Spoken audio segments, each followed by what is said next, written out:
Avec la fin de l'état d'urgence sanitaire en France depuis le 1er août, plus besoin de passe sanitaire pour vous rendre dans les établissements de santé, les services médico-sociaux ou dans les maisons de retraite. Les directeurs d'hôpitaux peuvent néanmoins imposer l'obligation du port du masque.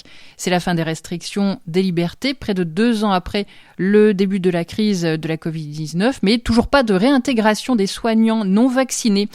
Grégory Pamard, bonjour. Bonjour. Vous étiez médecin généraliste à Jeanlin, au pays de Mormal. Vous avez été contraint de fermer votre cabinet en septembre 2021, septembre dernier, parce que vous avez choisi de ne pas vous faire vacciner. Vous espériez la levée de cette obligation vaccinale ou alors depuis vous vous êtes fait vacciner? Je peux espérer, oui, espérer pourquoi pas, mais j'avoue que la décision ne me surprend pas tellement. On savait déjà que l'obligation vaccinale avait été maintenue, même quand le pass sanitaire avait été levé. Ça fait quelques mois que je pourrais aller manger au resto avec mes patients, que je peux les voir en boîte, mais que je peux toujours pas les soigner. Donc j'avoue que ce qui au départ était une loi qui pouvait passer pour une loi de protection, pour protéger la population, on s'est rapidement rendu compte que la vaccination n'empêchait pas de transmettre la maladie, et donc c'est resté une loi non pas de protection de la population, mais une loi de punition de ceux qui étaient en dehors de la doxa, en dehors de ce qu'on proposait. Près de 11 mois sans pouvoir exercer sur un territoire en manque de médecins. Alors depuis comment ça se passe pour vous? Vous avez fait campagne aux élections législatives comme candidat sans étiquette sur la 12e circonscription du Nord. Vous avez prôné les libertés. Depuis, vous avez trouvé du travail dans un autre domaine que la santé? Alors non, ça peut paraître étonnant. J'aurais pu continuer à exercer mon métier ailleurs, puisque je suis très proche de la frontière belge notamment. Mais je pense que c'est pas une solution. Depuis, vous l'avez dit, je me suis engagé politiquement. Alors politiquement à travers les élections, mais aussi au sens plus large. Quand quelque chose ne va pas, il faut essayer de le changer. Je me suis engagé pour les libertés parce que il me semble que c'est fondamental, que petit à petit, et en particulier ces 2 dernières années, on a perdu beaucoup de libertés qui paraissaient jusque-là fondamentales et inaliénables. Et je crois que mon devoir et ce pourquoi je veux travailler, c'est ça, pour quelque chose de plus juste. Aujourd'hui, avec la fin de l'état d'urgence sanitaire, nous avons d'un côté des soignants non vaccinés qui ne peuvent pas rencontrer les patients et des patients qui peuvent se rendre sans passe sanitaire dans un hôpital par exemple. Ça vous paraît incohérent? Cohérent? Alors, que les patients puissent se rendre sans passe sanitaire à l'hôpital, ça me paraît essentiel. Et pour le coup, j'en suis vraiment heureux. Parce que voilà, s'il doit y avoir un lieu où il n'y a pas de discrimination, c'est bien l'hôpital. À l'hôpital, on doit pouvoir soigner tout le monde. On l'a dit, on le redira, le pass sanitaire n'a pas empêché la circulation de la maladie. La preuve, je veux dire, on a eu une 7e vague, malgré tout ça, on a eu une 6e, 5e vague avant celle-là. En fait, quelque part, on se rend vraiment compte que toutes ces mesures-là sont levées, non pas parce que l'épidémie est terminée, mais parce qu'on s'est enfin rendu compte, sans l'admettre, que ça ne servait à rien. Vous avez depuis, on parle de la 7e vague avec ce reflux, depuis la position que vous avez adoptée en refusant la vaccination, est-ce que vous avez vu fluctuer les soutiens auprès de vous, auprès des soignants non vaccinés? Les soutiens directs des personnes qui me connaissent et de mes patients ont demeuré, et encore aujourd'hui, j'ai régulièrement des contacts et régulièrement des soutiens. Quand le pass sanitaire a été supprimé pour le cas général, beaucoup de patients m'ont appelé pour savoir si j'allais pouvoir reprendre mon métier. Non, je peux toujours pas reprendre.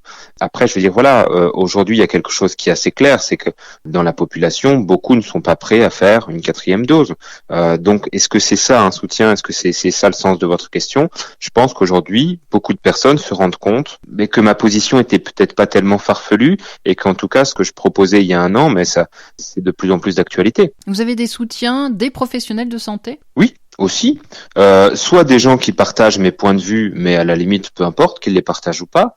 Et j'ai aussi des soutiens de professionnels de santé qui eux-mêmes sont vaccinés, qui eux-mêmes étaient ou sont encore convaincus que la vaccination peut avoir des intérêts, même chez quelqu'un de jeune et en bonne santé, mais qui pour autant ne sont pas d'accord avec ce qui est d'une loi punitive. Et ça, on le redit, le ministre de la Santé l'a dit, il n'est pas favorable, lui. Le président de la République a expliqué qu'on n'était qu'une minorité, et puis il faut croire qu'en France, on peut oppresser les minorités, que ça n'est pas gênant, que ça n'est pas grave, mais je pense que ça a été suffisamment dit, que c'était une question de principe, de pas réintégrer les soignants suspendus. C'est plus une question sanitaire, c'est vraiment une question de principe. L'objet est de nous punir. Vous attendez l'avis du comité de veille qui remplace désormais le conseil scientifique sur cette question, la question de la réintégration des soignants non vaccinés? Disons que les avis des différentes commissions, récemment on a eu l'avis de la HAS. Il faut savoir que dans l'avis de la HAS, ce qu'elle dit, dans les sources qu'elle cite, c'est que la vaccination n'a pas permis d'arrêter l'épidémie, c'est que aujourd'hui un rappel est nécessaire si on veut regagner un petit peu d'efficacité, mais que ce rappel on ne sait pas ce qu'il va valoir sur les nouveaux variants. Elle dit aussi que le rappel n'est pas plus dangereux que la primo-vaccination, peut-être pas moins dangereux non plus. Et elle conclut, sans le citer du tout et sans sourcer du tout, on rappelle, la HAS est un organisme scientifique qui dit sans sourcer que la vaccination peut diminuer la transmission de la maladie et peut empêcher de tomber malade. Donc, si vous voulez, les différents avis scientifiques, on a l'impression qu'ils sont pas forcément très rigoureux scientifiquement et qu'en fait, ils sont plutôt commandés politiquement. Donc, j'attends pas grand-chose d'une nouvelle commission.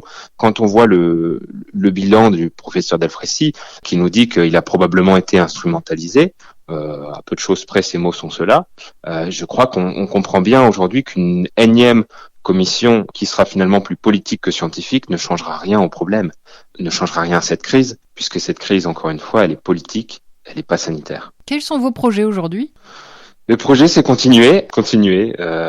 Aujourd'hui, je pense, je parle, je réfléchis, j'essaie de me grandir dans l'idée aussi de défendre une médecine, défendre une santé qui soit un petit peu plus saine, justement.